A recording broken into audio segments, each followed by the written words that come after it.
Hi friends, welcome to Shilpa Nikhil YouTube channel. ನಾನಿವತ್ತು ಒಂದು ಒಳ್ಳೆ ರೆಸಿಪಿ ಒಂದಿಗೆ ಬಂದಿದ್ದೀನಿ. ನುಗ್ಗೆ ಸೊಪ್ಪಿಂದ ಬಸ್ಸಾರು ಮಾಡೋದು ಹೇಗೆ ಅಂತ ಹೇಳ್ಕೊಡ್ತಾ ಇದ್ದೀನಿ. ನೋಡಿ, ನಾನು ಹೆಸ್ರು ಕಾಳು ಮತ್ತು ಬೇಳೆನ ನಾನು ಮಾರ್ನಿಂಗ್ ಸಾಂಬಾರು ಮಾಡಬೇಕು ಅಂತ ಇದ್ದೆ. ಸೊ ನೈಟೇ ನೆನೆಸಿಟ್ಕೊಂಡಿದ್ದೆ. ನಿಮಗೆ ನೈಟ್ ನೆನೆಸಿಡೋಕ್ಕಾಗಿಲ್ಲ ಅಂದ್ರೂ ಬೆಳಗ್ಗೆ ಒಂದು 3 ಅವರ್ಸ್ ಮಾಡೋದಕ್ಕಿಂತ ಮುಂಚೆ 3 ಅವರ್ಸ್ ನೆನೆಸಿಡಿ. ನೋಡಿ, ನುಗ್ಗೆ ಸೊಪ್ಪನ್ನ ಅದನ್ನು ನೀಟಾಗಿ ಎಲೆ ಮಾತ್ರ ಬಿಡಿಸಿಟ್ಕೊಳ್ಳಿ. ಈಗ ಕಾಳು ಮತ್ತು ಹೆಸ್ರು ಕಾಳು ಮತ್ತು ತೊಗರು ಬೇಳೆನ ಬೇಯಿಸೋಣ. ನೆನೆಸೋದು ಏನಕ್ಕೆ ಅಂತ ಹೇಳಿದರೆ, ಇದನ್ನ ಕುಕ್ಕರಲ್ಲಿ ವಿಷಲ್ ಬರೆಸ್ಕೊಂಡ್ರೆ ಫುಲ್ಲು ಇದಾಗೋಗ್ಬಿಡುತ್ತೆ. ಸೊ ನಾವು ಇದನ್ನು ಕಾಳನ್ನ ನೆನೆಸಿಟ್ಟು ಬೇಯಕ್ಕೆ ಹಾಕಿದರೆ ಬೇಗ ಬೇಯುತ್ತೆ ಅನ್ನೋದು ಒಂದೇ ಕಾರಣ ಅಷ್ಟೇ. ಸೊ ಹಾಗೆ ಬೇಯಿಸಿಟ್ಬಿಟ್ರೆ ತುಂಬ ಟೈಮ್ ತೊಗೊಳುತ್ತೆ. ನೋಡಿ, ನೆನೆಸಿರೋದ್ರಿಂದ ನಾನು ಒಂದು 10 ನಿಮಿಷ ನೆನೆಸಿದ್ದಷ್ಟೇ, ಬೇಯಿಸ್ತಾ ಇರೋದಷ್ಟೇ. ನೋಡಿ, 3/4% ಬೆಂದೋಗಿದೆ. ಕಾಳು 3/4% ಬೆಂದ ಮೇಲೆ ತೊಳೆದಿರೋ ಅಂತಹ ನುಗ್ಗೆ ಸೊಪ್ಪನ್ನ ಅದಕ್ಕೆ ಮಿಕ್ಸ್ ಮಾಡ್ಕೊಳ್ಳೋಣ. ಏಕೆಂದರೆ 3/4% ಕಾಳು ಬೆಂದರೆ ಇನ್ನು ಸೊಪ್ಪೇನು ಜಾಸ್ತಿ ಹೊತ್ತು ಬೇಯೋ ಅವಶ್ಯಕತೆ ಏನಿಲ್ಲ. ಅದು ಒಂದು 1/4% ಬೆಂದರೂ ಸಾಕು. ನೋಡಿ, ಕಾಳು ಬೆಂದಾದಮೇಲೆ ನುಗ್ಗೆ ಸೊಪ್ಪು ಹಾಕಿ ಒಂದು 5 ನಿಮಿಷ ಬಿಟ್ಟರೆ ಸಾಕು. ಇವಾಗ ನಾವು ಬಸ್ಸಾಂಬಾರಿಗೆ ಮಸಾಲ ರುಬ್ಬೋದಕ್ಕೆ ಯಾವ್ಯಾವ ಐಟಮ್ಸ್ ಫ್ರೈ ಮಾಡೋಕ್ಕೆ ನೋಡಿ, ಈರುಳ್ಳಿ, ಮೆಣಸಿನ್ಕಾಯಿನ, ಜೀರಿಗೆ, ಬೆಳ್ಳುಳ್ಳಿ, ಹುಣಸೆಹಣ್ಣು ಇದನ್ನೆಲ್ಲ ನೀಟಾಗಿ ಫ್ರೈ ಮಾಡ್ಕೋಬೇಕು. ಹಸಿ ಸ್ಮೆಲ್ ಎಲ್ಲ ಹೋಗೋವರೆಗೂ. ನೋಡಿ, ಮೆಣಸಿನ್ಕಾಯಿ, ಜೀರಿಗೆ, ಬೆಳ್ಳುಳ್ಳಿ, ಈರುಳ್ಳಿ, ಕರಿಬೇವು ಎಲ್ಲ ನೀಟಾಗಿ ಒಂದು 2 ಮಿನಿಟ್ಸ್ನ ಚೆನ್ನಾಗಿ ಫ್ರೈ ಮಾಡ್ಕೋಬೇಕು. ಇದು ಎಷ್ಟು ಚೆನ್ನಾಗಿ ಫ್ರೈ ಆಗುತ್ತೋ ಅಷ್ಟು ಚೆನ್ನಾಗಿರುತ್ತೆ ಟೇಸ್ಟು. ಏಕೆಂದರೆ ನಾವು ಇದನ್ನು ಮಸಾಲಾನ ಚೆನ್ನಾಗಿ ಏನು ಬೇಯಿಸಲ್ಲ. ಸೊ ಹಂಗಾಗಿ ಇದೇ ಮಸಾಲ. ನೋಡಿ, ಇದಕ್ಕೆ ಕರಿಬೇವು ಮತ್ತು ಸ್ವಲ್ಪ ಹುಣಸೆಹಣ್ಣು ಹಾಕ್ಕೊಂಡು ಕೂಡ ಫ್ರೈ ಮಾಡೋಣ ನೀಟಾಗಿ. ನೋಡಿ, ಅದೇ ರೀತಿಯೇ ತೆಂಗಿನ ತುರಿ ನಾನು ತುರಿದು ಮೊದಲನೇ ಇಟ್ಕೊಂಡಿರ್ತೀನಿ. ಇದನ್ನು ಕೂಡ ಒಂದು ಹಿಡಿಯುವಷ್ಟು ತೆಂಗಿನ ತುರಿ ತೊಗೊಳೋಣ. ಒಂದೇ ಒಂದು ಟೊಮೊಟೊ ತೊಗೊಳ್ಳಿ, ಜಾಸ್ತಿ ಬೇಡ. ಹುಳಿ ಟೊಮೊಟೊ ಒಂದೇ ಒಂದು ತೊಗೊಂಡಿದ್ದೀನಿ. ಅದೇ ರೀತಿ ನಾವು ಮನೇಲಿ ಮಾಡಿರೋಂಥ ಬೇಳೆ ಸಾಂಬಾರು ಪೌಡ್ರು 1 ಸ್ಪೂನ್ ತೊಗೊಂಡಿದ್ದೀನಿ. ಇದನ್ನು ಕೂಡ ಚೆನ್ನಾಗಿ ಮಿಕ್ಸ್ ಮಾಡಿ ಫ್ರೈ ಮಾಡಬೇಕು. ಎಲ್ಲ ನೀಟಾಗಿ ಫ್ರೈ ಆಗಬೇಕು. ಮೆಣಸಿನ್ಕಾಯಿ, ಈರುಳ್ಳಿ ಎಲ್ಲನೂ ಚೆನ್ನಾಗಿ ಫ್ರೈ ಆದ್ರೇ. ನೋಡಿ, ಇವಾಗ ಕಾಳು ಬೆಂದಿದೆಯಾ ಅಂತ ನೋಡ್ಕೊಂಬರಕ್ಕೆ ಬಂದೆ. ಕಾಳು ಬೆಂದಿದೆ, ಸಾಕು. ಇಷ್ಟೇ ಬೇಯಿಸೋದು. ಜಾಸ್ತಿ ಹೊತ್ತು ಬೇಯಿಸ್ಬೇಕು ಅಂತ ಏನಿಲ್ಲ. ಸೊಪ್ಪು ಹಾಕಿದ್ಮೇಲೆ ಒಂದು 5 ನಿಮಿಷ ಇಲ್ಲ 10 ನಿಮಿಷ ಬೇಯಿಸ್ಕೊಳ್ಳಿ ಸಾಕು. ನೋಡಿ, ಅದನ್ನು ನೀರು ಮತ್ತು ಸೊಪ್ಪನ್ನ ಸಪ್ರೇಟ್ ಮಾಡ್ಕೊಂಡಾಯಿತು. ನೀರು ಸಪ್ರೇಟು, ಅದೇ ನೀರಿಂದ ಸಾಂಬಾರಿಗೆ ಮಾಡ್ಕೋಬೇಕು. ಇದು ಸೊಪ್ಪು. ಈಗ ನೋಡಿ, ಮಸಾಲ ರುಬ್ಕೊಂಬರೋಣ. ಹಸಿ ಕಟ್ ಮಾಡ್ಕೊಂಡಿರೋಂತಹ ಒಂದು ಅರ್ಧ ಮೀಡಿಯಮ್ ಸೈಜ್ ಈರುಳ್ಳಿ. ನೋಡಿ, ರುಬ್ಬಿಟ್ಕೊಂಡಿರೋಂತಹ ಮಸಾಲ ತಣ್ಣಗಾಗಿದೆ.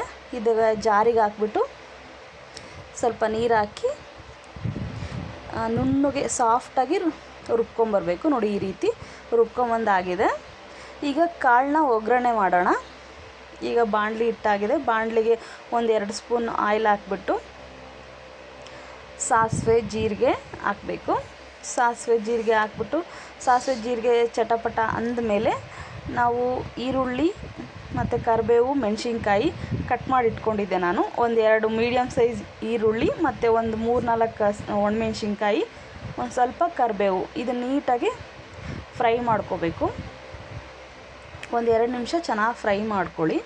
ನೋಡಿ, ಈ ರೀತಿ ನೀಟಾಗಿ ಚೆನ್ನಾಗಿ ಫ್ರೈ ಆಗಬೇಕು. ಅದು ಸ್ವಲ್ಪ ಸಾಲ್ಟ್ ಹಾಕ್ಕೊಂಡು ಫ್ರೈ ಮಾಡಿ.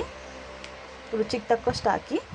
ನೀವು ಕಾಳು ಬೇಯುವಾಗ ಹಾಕಿದರೆ ನೋಡ್ಕೊಂಡು ಹಾಕಿ. ನೋಡಿ, 1-2 ನಿಮಿಷ ಬಿಟ್ಟಾದಮೇಲೆ ಈ ರೀತಿ ಚೆನ್ನಾಗಿ ಫ್ರೈ ಆಗಿದೆ. ಈಗ ನಾವು ಸಪ್ರೇಟ್ ಮಾಡಿ ಇಟ್ಕೊಂಡಿರೋಂತಹ ಕಾಳನ್ನು ಅದಕ್ಕೆ ಹಾಕಿ ಮಿಕ್ಸ್ ಮಾಡ್ಕೊಳ್ಳೋಣ. ಚೆನ್ನಾಗಿ ಮಿಕ್ಸ್ ಮಾಡಬೇಕು. ನುಗ್ಗೆ ಸೊಪ್ಪಿಂದು ಬಸ್ಸಾಂಬಾರು ತುಂಬ ಟೇಸ್ಟಾಗಿರುತ್ತೆ, ತುಂಬ ಚೆನ್ನಾಗಿರುತ್ತೆ. ಟ್ರೈ ಮಾಡಿ. ನೋಡಿ, ಇದನ್ನು ಕಾಳೆಲ್ಲ ಚೆನ್ನಾಗಿ ಮಿಕ್ಸ್ ಮಾಡ್ಕೊಂಡಾದಮೇಲೆ 1-2 ನಿಮಿಷ ಇಡೋಣ. ನಾನು ಇದಕ್ಕೆ ಬೆಂದಿರೋ ಕಾಳನ್ನ ಹಾಕ್ಕೊಂಡು ರುಬ್ಬಬೇಕಿತ್ತು, ಸೊಪ್ಪು ಮತ್ತು ಕಾಳನ್ನ. ನಾನು ಮರ್ತೋಗ್ಬಿಟ್ಟಿದ್ದೆ. ಅದಕ್ಕೆ ಇವಾಗ ನೆನಪಾಯಿತು, ಹಾಕ್ಕೊಂಡು ರುಬ್ಬಿದ್ದೀನಿ. ಇದಕ್ಕೆ ಇವಾಗ ಫ್ರೈ ಆಗಿರೋಂತಹ ಕಾಳಿಗೆ ಸ್ವಲ್ಪ ಕೊತ್ತಂಬರಿ ಮತ್ತು ತೆಂಗಿನ ತುರಿ ಹಾಕ್ಕೊಂಡು ಚೆನ್ನಾಗಿ ಮಿಕ್ಸ್ ಮಾಡೋಣ. ಚೆನ್ನಾಗಿ ಮಿಕ್ಸ್ ಮಾಡಿ 1-2 ನಿಮಿಷ ಬಿಸಿ ಮಾಡೋಣ.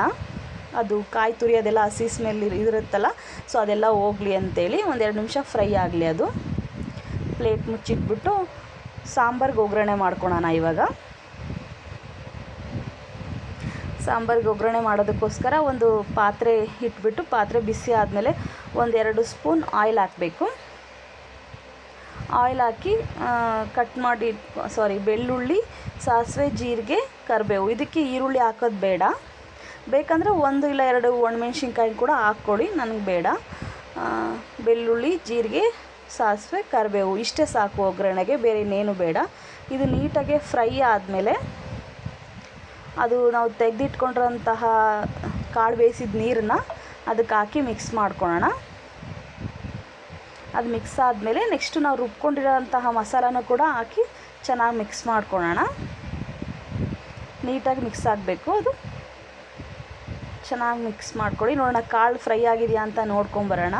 ನೋಡಿ, ಕಾಳು ಕಂಪ್ಲೀಟಾಗಿ ಆಗಿದೆ, ಕಾಳು ರೆಡಿ ಆಗಿದೆ. ಸೂಪರಾಗಿರುತ್ತೆ. ತಿಂದರೆ ಒಂದು ಸ್ವಲ್ಪನೂ ಕಹಿ ಅನ್ನೋದೇ ಇರಲ್ಲ, ಅಷ್ಟು ಚೆನ್ನಾಗಿರುತ್ತೆ. ನಿಮ್ಗೆ ಇದರಲ್ಲಿ ನೋಡಿ ಎಷ್ಟು ನೀರು ತೆಳ್ಳಗೆ ಬೇಕು ಅಷ್ಟು ನೀರು ಹಾಕಿ ಚೆನ್ನಾಗಿ ಮಿಕ್ಸ್ ಮಾಡ್ಕೊಳ್ಳಿ. ತುಂಬ ನೀರು ಮಾಡ್ಕೋಬೇಡಿ, ತುಂಬ ಗಟ್ಟಿಗೂ ಮಾಡ್ಕೋಬೇಡಿ. ಒಂದು ಮೀಡಿಯಮ್ ಇದರಲ್ಲಿ ನೋಡ್ಕೊಳ್ಳಿ. ರುಚಿಗೆ ತಕ್ಕಷ್ಟು ಉಪ್ಪು ಹಾಕ್ಬಿಟ್ಟು ನೋಡಿ ಮಿಕ್ಸ್ ಮಾಡ್ಕೊಂಡು ಚೆನ್ನಾಗಿ ಇದನ್ನು ಬರೀ ಒಂದು ಕುದಿ ಜೋರಾಗಿ ನೋಡಿ ಕುದಿಯೋಕ್ಕೆ ಸ್ಟಾರ್ಟ್ ಆಗಿದೆ. ಜೋರಾಗಿ ಒಂದೇ ಒಂದು ಕುದಿ ಕುದಿಸಿದ್ರೆ ಸಾಕು. ಪ್ಲೇಟ್ ಮುಚ್ಚಿ ಒಂದು 5 ನಿಮಿಷ ಬಿಡೋಣ. ನೋಡಿ, ಒಂದು 5 ನಿಮಿಷ ಬಿಟ್ಟಾದಮೇಲೆ ಈ ರೀತಿ ಕುದೀತಾ ಇದೆ. ಸಾಕು, ಇಷ್ಟೇ. ಬಸ್ಸಾಂಬಾರು ರೆಡಿ ಆಯಿತು. ಇದು ತುಂಬ ಆರೋಗ್ಯಕ್ಕೂ ಒಳ್ಳೆಯದು. ನುಗ್ಗೆ ಸೊಪ್ಪು ಟ್ರೈ ಮಾಡಿ, ನೀವು ನಿಜವಾಗ್ಲೂ ಇಷ್ಟಪಡ್ತೀರಾ. ಮಕ್ಕಳು ಕೂಡ ತಿಂತಾರೆ. ಈ ರೆಸಿಪಿ ನಿಮ್ಗೆ ಇಷ್ಟ ಆಗಿದ್ದರೆ ಟ್ರೈ ಮಾಡಿ, ಲೈಕ್ ಮಾಡಿ, ಶೇರ್ ಮಾಡಿ, ಸಬ್ಸ್ಕ್ರೈಬ್ ಮಾಡ್ಕೊಳ್ಳಿ. Thank you for watching my YouTube channel.